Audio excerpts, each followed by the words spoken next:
Organizing equipment and information according to work sequence places things in order, and not only will it reduce forms of waste in your cells, it will also expose other forms of waste too.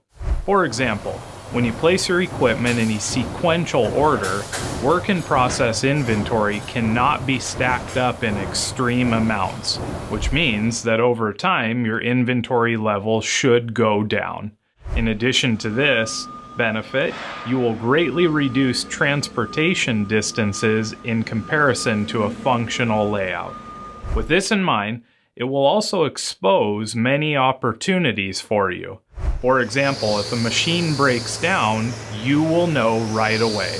When a machine goes idle, you will see the issue right away, and you can get it fixed as soon as possible.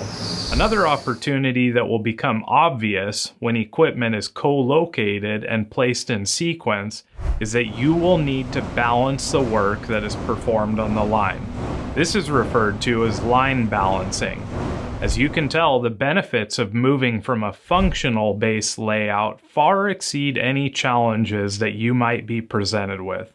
Lead times will go down, floor space will be freed up, and WIP inventory will be reduced, which ultimately frees up cash flow for your organization. There is one more benefit that we feel we should mention too, and that is the benefit that directly relates to people. When operators work in cells, they gain first-hand experience of detail within the cell and the entire process. Oftentimes they see small details that add up to great opportunities to improve and make work easier.